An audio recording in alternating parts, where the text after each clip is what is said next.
This is what he said this morning about the small boats crisis. He suggested that it should be declared a national security emergency.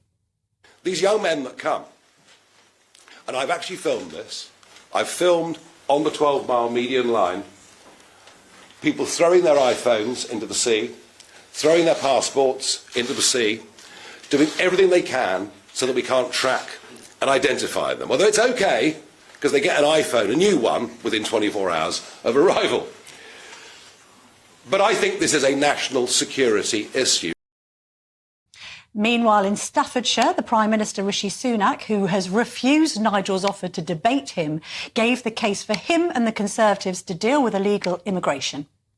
We're the ones that have got a clear plan, and that's how we'll deliver a secure future. The particular topic of illegal migration is a case in point. We've got a bold plan, the Rwanda scheme, to ensure that if you come here illegally, you will not be able to stay and you'll be returned. That's how you create a deterrent. The penny is dropping across Europe that is the right approach. As I said earlier, this speech made headlines across all publications and broadcasters, but not in a way you might expect, after BBC presenter Geeta Guru-Murthy's mast appeared to slip when she made this remark in reaction to some of the comments that Nigel made.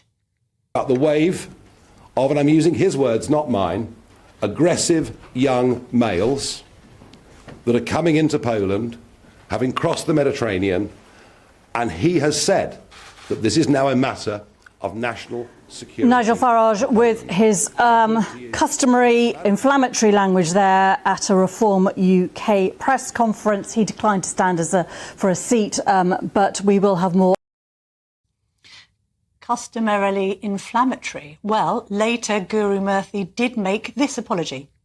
Nigel Farage. Now, an apology. Earlier today, we heard live from Nigel Farage speaking at that election event we just saw. And when we came away from his live speech, I used language to describe it, which didn't meet the BBC's editorial standards on impartiality. I'd like to apologise to Mr Farage and viewers for this. Well, joining me now is the man of the moment himself, Nigel Farage. Nigel, we look forward to an Ofcom investigation, don't we? Gotcha. I mean, all she did was just expose the sheer prejudice and bias that exists within the BBC. What was interesting was I've never seen the BBC in my life apologise that quickly. But remember, last year they fought me for 5 days over the debanking row, and I battered them. And in the end, they had to give in. So they realised, I can be a very nice friend, but I tell you what, Camilla, I'm a horrid enemy. Indeed so. I mean, you were pleased with the apology, of course, though. Oh, yeah, look, I accept it. I'm happy with it. Thank you very much. It's just the fact that the very comment began customary yes. Inflammatory comments. That said absolutely everything about the BBC. And really, it said why GBNews was formed 3 years ago. Also, weren't you just parroting what Donald Tusk had said about the influx of migrants into Poland? I mean, that's the extraordinary thing, isn't it? I mean, I have said before, having met face-to-face these young men in the English Channel, how aggressive many of them are.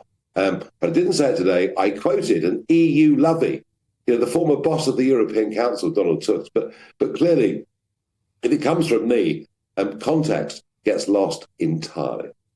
Lovely to see you reunited once again with your old EU brethren, Nigel.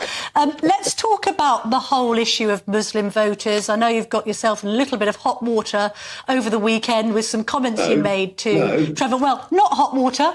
I'm saying the media made something of it. You don't think that there's anything to say. You talked this morning about the idea of sectarianism and how conversations might be taking place in communities in Britain where women are excluded. You've talked about the young Muslim vote maybe seeming to be anti-British and anti-British values.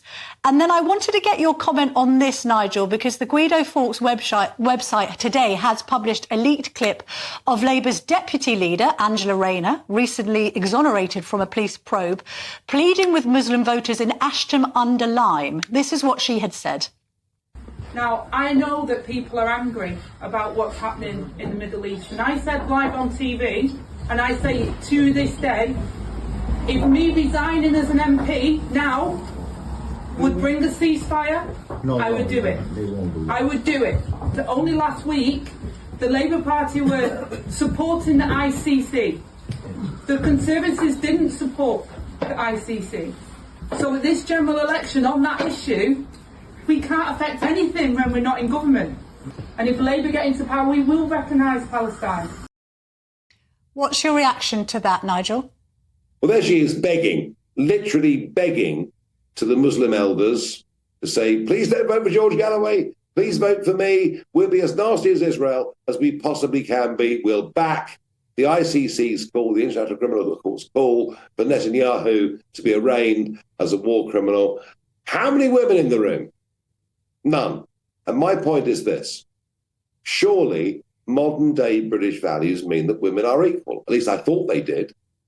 No longer. No longer. Not with this new form of sectarian politics that excludes women completely. And what it goes to show is the extent to which mass immigration, lack of integration, has changed British society. Now, some people may think that's fine. I don't. I'm deeply uncomfortable with it. And I must say, what happened recently in the local elections, when you had councillors being elected in Leeds and Bradford and Burnley and elsewhere, coming out of the count, screaming, Allahu Akbar, or we're coming to get you, there is a problem. And the problem is with 18 to 24-year-old young Muslims in Britain, nearly a quarter of whom support jihad. These are not British values. And all I've done over the last few days is say, can we please have a grown-up debate? OK, I mean, I think there are some British Muslim women who would rail against that. Some of them are elected in Parliament and are campaigning as we speak. Also, there was an interesting piece in The Spectator by a young British Muslim citing different polling, which suggested that 80% of young British Muslims enjoy being in Britain, appreciate what Britain gives them as members of an ethnic minority group.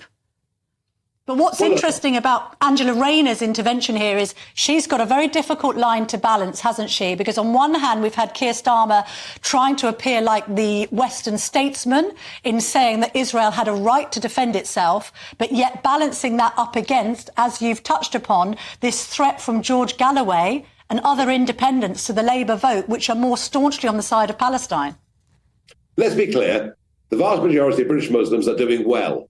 They're, getting qualified, having jobs, paying taxes, and want their kids to do well. Actually, this growth of extremism amongst Muslim youth, this radicalisation, particularly since the events of October the 7th in Gaza, is a bigger threat to them, Camilla, than to you or I living our lives. What's been so fascinating over the last few days is, for me, and by the way, Angela Rayner did mention my name to that group. What's been so fascinating is to see an attempt by the most mainstream media to close down this debate. We should be talking about this. If we have a growing band of young Muslim men and women, men mostly in this country, who despise everything we stand for, I think that is a problem. Nigel, we've got to leave it there, but thank you very much indeed for your time this evening after what I know has been a very busy day.